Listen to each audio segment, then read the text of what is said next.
puis ensuite la forme de la tranche brillantissime, c'est pas des poils. comme HCAI, je sais pas quoi, des cartons, elle a tous les diplômes, elle fait HEC, puis moi j'arrête, je veux retourner à la nature. Vous entendez quoi par voter? Vous entendez quoi par force? La force. Est-ce que c'est la force? Mais une force militaire ou une force? La force diplomatique, la force politique, la force économique, nos ressources. Je m'appelle Anne Chevlier, je suis la présidente de l'association European Horizon Toulouse. On est implanté à l'UT1 et à Sciences Po et on est également relié à un réseau international qui est présent dans le monde entier. On s'est défini comme un think tank global. On produit principalement des articles de recherche et on organise des conférences. On a énormément de domaines d'activité, c'est extrêmement pluriel, ça dépend des rédacteurs, donc ça va être sur la politique, sur l'industrie, sur l'économie, ça dépend vraiment de la spécialité de chaque rédacteur et on les publie sur notre site internet, puis on les partage sur nos réseaux sociaux. Donc merci à RDVC de nous permettre d'organiser cette conférence aujourd'hui. C'est vraiment grâce à eux qu'on a l'immense plaisir de recevoir Arnaud Montebourg qui va nous parler des enjeux de l'industrie européenne face à la guerre économique. Guerre économique, c'est un terme qu'on met volontairement en avant parce que c'est quelque chose qui nous a marqué quand on s'est renseigné sur le sujet dans notre association. Puisque pour nous, ça définit très bien l'état actuel du commerce international, de l'économie. L'association organisatrice de cette conférence, j'ai beaucoup de plaisir à discuter avec votre génération parce qu'elle s'intéresse dans un monde troublé aux destinées collectives qui sont les nôtres, sur le plan continental, bien sûr national. Et c'est une des raisons pour lesquelles j'accepte toujours avec plaisir de me frotter à vos interrogations, vos espérances, vos désespoirs, peut-être pourquoi pas les partager. Que la corruption.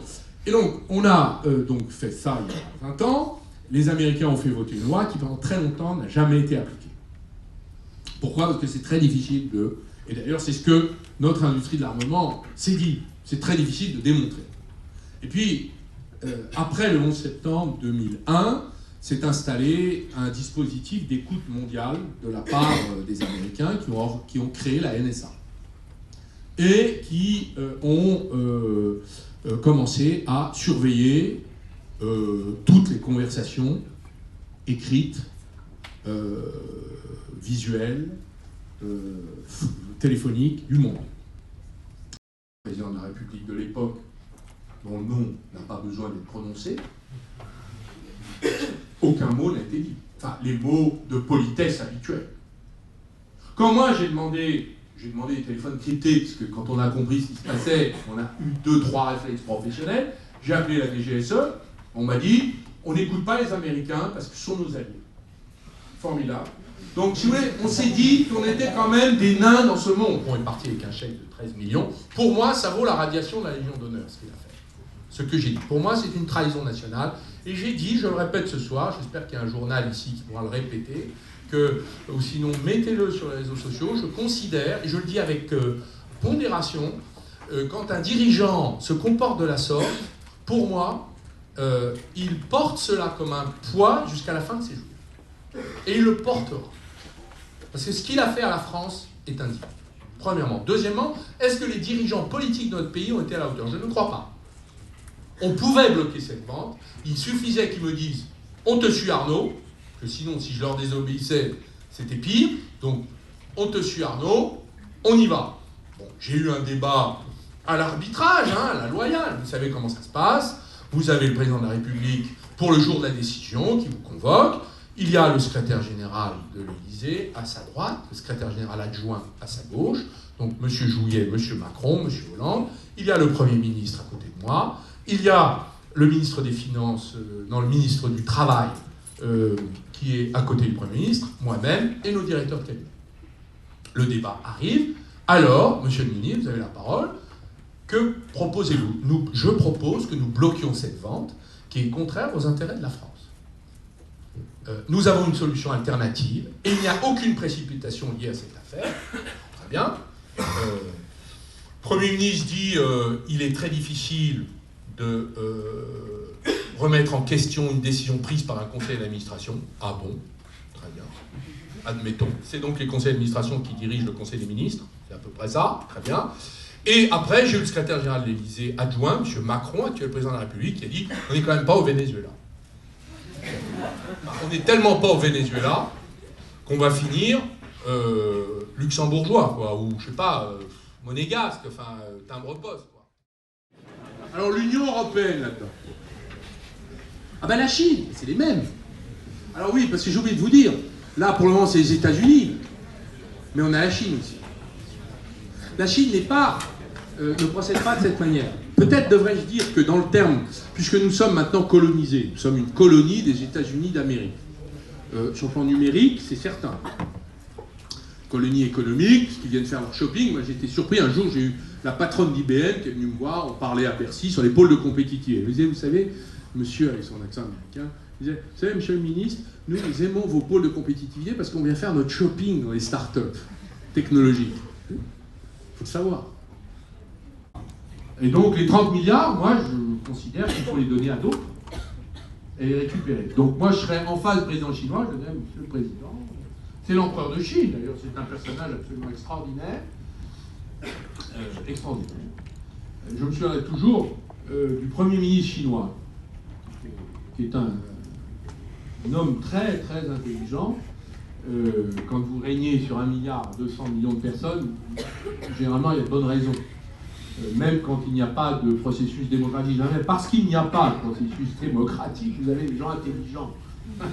Voilà, vous permettez cette réflexion personnelle qui est directement issue d'une expérience personnelle. Le président chinois est extraordinaire, son Premier ministre aussi. Et lorsque, dans la délégation, je suis présenté au Premier ministre, je suis bourguignon. Et le Premier ministre chinois a cette phrase absolument extraordinaire, il dit « Ah oui, la Bourgogne, nous consommons beaucoup plus. » Je crois qu'il voulait me faire plaisir. Ça n'est pas rendu compte. C'est ça l'intelligence. Il a voulu dire « je suis très touché de vous rencontrer, monsieur le ministre, mais... » Enfin, c'est la traduction qui a dit ça, je ne parle pas le mandarin. Et il a dit « la Bourgogne, nous consommons beaucoup plus de vin de Bourgogne que vous n'en produisez. » Et là, j'ai compris que nous avions un petit problème pour commencer ce voyage.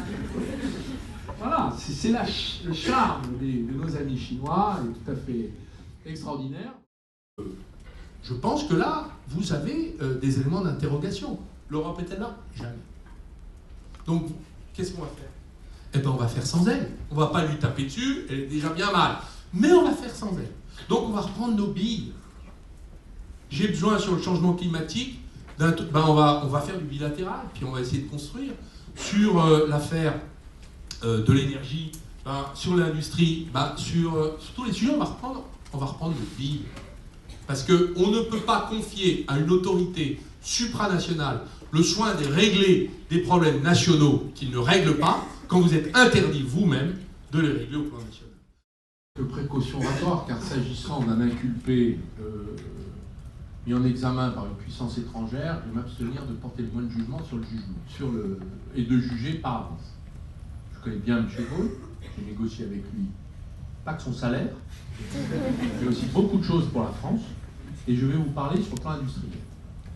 Sur le plan des abus présumés qui lui sont reprochés, je ne connais que ce qui a été publié par les journaux, et semble-t-il de façon non contradictoire. Donc, vous me permettrez de réserver mon jugement sur une partie de votre question. Mais je voudrais vous parler de stratégie industrielle, puisque c'est la question. Monsieur Ghosn est un personnage hors du commun sur le plan de la stratégie industrielle. Et pour ma part, s'il n'était ces affaires de cupidité et de salaire qui nous divisaient, lesquelles nous affrontaient, comme affrontés évidemment, je considère que c'était un partenaire qui était utile à la France. Il a fait des bêtises, il semble que oui. Son salaire, je lui ai dit, M. Ghosn, vous demandez à vos ouvriers, vos cadres, de geler leur salaire quand le vôtre a pris des proportions délirantes. Mais il me disait, moi, mon salaire, il est gelé en France. Il monte ailleurs. Et à chaque fois qu'il rachetait Lada en Russie, il prenait. Il rachetait Mitsubishi, il prenait. Mais il a quand même fait le numéro 1 mondial, sous direction de Renault. Nous pilotons le premier constructeur au monde, Renault, Nissan Lada, enfin Avtovaz, Mitsubishi. Vous voyez que le noir et le blanc, parfois, c'est pas si simple. Moi, je ne suis pas totalement, c'était votre expression, protectionniste. Je pense que tous les pays le sont. Et donc, c'est une policy mixte. L'ouverture, la fermeture, l'ouverture, la fermeture. Ça s'appelle l'intelligence et le pragmatisme. Vous êtes protectionniste, je vais être 2 fois plus que vous. Vous êtes ouvert, je vais m'ouvrir à vous. Ça s'appelle la réciprocité, tout simplement. Ça, c'est la première chose. Deuxièmement, si le protectionnisme est facteur ou fauteur de guerre, le néolibéralisme est fauteur de fascisme. Voilà. Et de destruction. Et donc, que faut-il choisir? Vous comprenez? Et c'est ce que nous voyons souvent. Voilà. Quand un peuple perd les moyens d'agir, il se révolte. Hong Kong, le Liban, le Chili, les Gilets jaunes, le Brexit, l'AfD, Salvini, l'Algérie. Combien il en faudra d'autres pour qu'on ouvre les yeux? Et la France n'est pas très loin de cette situation. Là, on est sur le fil. Voilà. Donc, pour moi, il faut reprendre le contrôle. Et dans le contrôle, il y a tout ce qu'on a évoqué. C'est pas protectionniste. C'est juste, je suis chez moi, je défends mes intérêts puisque vous défendez les vôtres. Donc la naïveté du villageois mondial, c'est terminé. Je vous invite d'ailleurs à lire le rapport d'Hubert Védrine, qui avait été commandé par le président Sarkozy il y a presque 10 ans, qui expliquait qu'une bonne politique, c'est une politique mixte, ouverte, fermée. Donc, si je reprends votre expression, puisqu'on vous a bassiné d'idéologie, bah, reprenez le contrôle de votre cerveau.